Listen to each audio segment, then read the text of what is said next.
Are you looking at back-to-work legislation, even potentially as a contingency plan? We'll see what happens. I have no comment on that. My colleagues are on the lead on that, but we're obviously following the situation closely. Thank you. Oui, on est en train de suivre la situation de près. Mes collègues, la ministre Fortier surtout, gère la situation et on va voir ce qui va se passer. Any thoughts on Trudeau's Jamaican vacation? Are you concerned about your immigration files slowing down if PSAC hits the bricks at midnight? Well, look, if there's still a chance for conversations to continue, I hope parties remain at the table. Of course, if there is a public service strike, there would be a serious impact on any departments that have staff who've been impacted. We know that processing delays are the kind of thing that could take place, but I remain hopeful that parties will remain engaged and we work towards a solution that keeps people working, but we'll see what the next couple of days has in store. Are there any contingencies the department has put in place, bracing for the fact that there could be processing delays on immigration applications? Yeah, one of the things that we look at carefully is the potential for an impact on our operations and how we can pivot as necessary to maintain essential functions of the department. Our international network has the opportunity to continue working, being separated from the bargaining unit, but there will be an impact if thousands of staff are not performing their day-to-day work, and it's the kind of thing that we are planning on adjusting our resources internally to pivot to the most essential functions of the department. But Canadians who are using the immigration system, should there be a public service strike, would expect to see an impact on service timelines, certainly. What kind of timelines could things be extended to? I want to be careful not to project what may happen because it depends on facts that we don't yet have access to. Of course, I remain hopeful that the parties will continue to work together in order to find a solution. That's what I think everybody wants out of this important negotiations that are going on. But the impact on our operations would depend upon the nature of any kind of strike action that may take place. Whether it's a full action or partial or rotating could certainly impact timelines. The length of any work stoppage obviously would be a major factor as well that could potentially impact it. So I don't mean to dodge your question, only to explain that the impact can't be fully discerned until we understand the nature of any work stoppage should there be one. But I remain hopeful, as always, that parties will continue to work towards a solution so we can avoid those kinds of consequences. I was just thinking of the backlog. If there is a backlog for a week, if they go out for a week, would that take a month to clear? Is there any sort of formulaic, sort of knowing how many applications you are processing a week? Not necessarily. It's not a clear formula where we know X number of days missed will add that many days. Of course, there's different things that we're constantly trying to do, whether it's adopting new digital solutions, some of which happen to be coming on board around now, whether it's relaxing certain administrative requirements so the folks who continue to work through any kind of stoppage are able to produce more with existing resources. So we do whatever we can, and frankly we do that on an ongoing basis in ordinary circumstances to try to improve processing timelines anyway. So it's hard to say with certainty, but we can certainly expect when the public service stops performing certain functions, that those functions will reveal themselves through service levels that people who use the system enjoy. Really appreciate Okay. you stopping. Yeah, of course. Thanks, everyone. Very helpful. On s'en va en grève des fonctionnaires à partir de ce soir? Écoutez, hier, je suis intervenu en Chambre lors d'un discours pour demander à la présidente du Conseil du Trésor vraiment de donner un mandat de négocier, trouver une solution. Les travailleuses et les travailleurs de la fonction publique fédérale méritent vraiment notre respect. En ce moment, les offres qui sont sur la table font en sorte qu'ils devraient accepter de s'appauvrir. Dans une situation de hausse des coûts de la vie, c'est complètement inacceptable. On a besoin de ces gens-là. Alors, j'espère vraiment qu'il va y avoir d'ici 21h une entente. Il faut que les libéraux fassent preuve de bonne foi. Qu'est-ce que vous entendez de votre partenaire libéral, là? Est-ce que vous pensez qu'il y a de la bonne foi, justement? Bien, en ce moment, les négociations continuent, puis on demande aux deux côtés de continuer à parler, si possible, pour éviter la grève. Sinon, bien, le NPD, on va être là pour supporter les travailleuses et les travailleurs dans leur mouvement pour exercer des moyens de pression. On va être solidaires avec eux. Merci.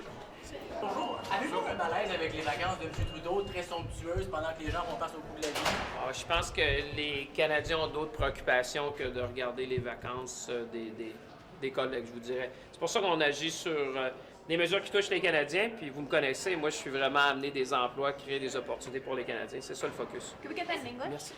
English? Yes, the question, I think, Canadians are, our job is to deal with Canadians' concern. That's what we're doing, and I think there's very few Canadians who look back at vacations of colleagues around the house or wherever. I think what they want is for us to focus on what matters to them, which is affordability.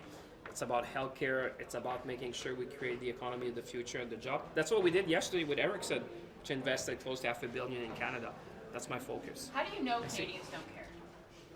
Because I talk to Canadians every single day, So and hundreds of them. So it's okay that the Prime Minister went on a vacation and I would say, 6.8%? you say, I have not met one Canadian talking to me about that. What they talk to me about is Ericsson, is about the job, is about making sure we have more battery plants, that we lead in the economy of the future, and that's what Canadians talk to me about. Those are the ones that come to me and say, Minister, keep on going. Good job. Merci. Thanks, Minister. Is it better than Richard Lahouse? The nation wants to know. Monsieur Fergus, est-ce que vous éprouvez un malaise avec les vacances de M. Trudeau en Jamaïque? On apprend. Écoutez, c'est important que les gens prennent des vacances. C'est approuvé par le Conseil éthique. Je pense que tout était en ordre. Merci. Monsieur Mr. Paul-Hus, Blanchet says you're attacking French. Your party is attacking French in Quebec. Bonjour. je me demandais, est-ce que vous pensez que Radio-Canada devrait être aussi identifié comme média financé par le gouvernement sur Twitter? Écoute, c'est pas à moi de décider ça, c'est à Twitter de voir ça, mais il reste que là pour l'instant, je pense que le message est clair pour nous, c'est que Radio-Canada, c'est un service essentiel au Québec et pour la francophonie hors Québec. Et donc, ce qu'on vise, c'est CBC, c'est CBC qui est notre cible principale. Il n'y a pas un malaise avec la position de M. Poilievre là-dessus? Ben écoute, le message, il faut qu'il soit clair. Le message est clair. On a un problème avec CBC. Ça fait des dizaines d'années qu'il y a des enjeux concernant la façon dont CBC traite la nouvelle, la programmation, le biais souvent politique de CBC. Mais ça ne touche pas du tout à Radio-Canada. C'est complètement deux mondes différents. But how would you do that? But how would you do that? Ouais, It's c'est one possible de pot of définancer money. CBC sans définancer Ben, Radio-Canada? ça, c'est une prochaine étape. C'est de voir comment on peut gérer Radio-Canada à part. Merci. Séance qui revient au Sénat aujourd'hui. Êtes-vous confiant que cette semaine, c'est la sanction royale pour séance? Je l'espère de tout cœur. Je remercie les sénateurs pour le travail qu'ils ont fait, qu'ils continuent de faire. Maintenant, c'est important que C11 aille de l'avant. C'est le projet de loi qui a passé le plus de temps au Sénat dans l'histoire du Canada. Il a été étudié amplement en Chambre, au Sénat. Notre milieu en a besoin. Alors, j'espère qu'on va aller de l'avant. English, please. Yeah, well, I hope that it comes back quickly. I want to thank the senators for all the work, the past work, what they're doing now. It's a very important bill. People are expecting them. The cultural world is expecting them. It's the bill that was the longest in the history of Canada, in the Senate. It was well studied in the House, in the Senate.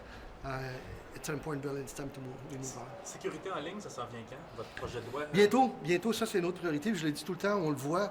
On voit la montée de l'intolérance, de l'antisémitisme. Bientôt, c'est quand? Avril, juin? Et je veux juste dire, et pourquoi c'est si important, c'est que la haine en ligne, elle ne reste pas en ligne. Hein. On l'a vu, ça a descendu dans les rues ici, à Washington, ailleurs. Et de la haine en ligne, c'est de la vraie haine. Donc, on a mené un processus de consultation important et maintenant, on va aller le plus vite possible. What do you make of the Conservative position, sir? What do you make of the Conservative position that they don't want to touch the CBC, or they want to defund the CBC rather, but they want to maintain and keep funding to Radio-Canada? What It's do the you same make? institution. How can they do that? What do you make of? You know what? The thing is, I'm extremely worried. Today, they are attacking the CBC Radio-Canada journalists.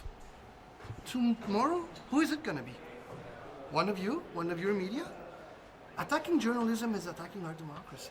And I'm extremely worried. En français. Ouais. C'est cool. Je suis extrêmement inquiet aujourd'hui. Pierre Poilievre s'attaque à Radio-Canada, CBC. Mais demain, c'est qui? Quel autre média? Il va s'attaquer à Québécois? Il va s'attaquer à la presse? De voir à qui il va s'attaquer? Parce que lorsqu'on s'attaque au journalisme, on s'attaque à notre démocratie. Are you looking at? Là-dedans, qu'est-ce que vous en pensez? On semble se moquer un peu de la situation. Les journalistes qui posent des questions, on répond des émojis très peu glorieux. Ben moi, ce que je trouve épouvantable, c'est que Pierre Poilievre fasse appel à un autre géant du web pour venir s'attaquer à une institution canadienne. C'est pas la première fois, là. Is the government of Canada looking at its use of Twitter? And given Twitter's activities, the changing of percentage CBC funding, some are pointing out what the heck is going on here. Is the government of Canada reviewing its policy of using Twitter? Honestly, I don't know. I didn't have any discussion on that. But what concerned about is that once again, the Conservatives are siding with a tech giant. Now this time they're asking a tech giant to come and helping combat a Canadian institution. That's, you guys, I mean, we should all be worried, seriously. Do you think it's time to review CBC's mandate? It will be reviewed. It will, when is it? As you may know, the Alberta Energy Regulator has reported that 6 million litre of tailing ponds has, we don't have the details yet, but it has leaked into the Athabasca River. So I have asked urgently Environment Canada officials to look into it. We will have more to say a little bit later, but as of now, these are the only information that I have. If Environment Canada though goes, well, if PSAC goes on strike, are some of those Environment Canada people going to be walking picket line tomorrow? I don't have the information, I don't have the answer to that question.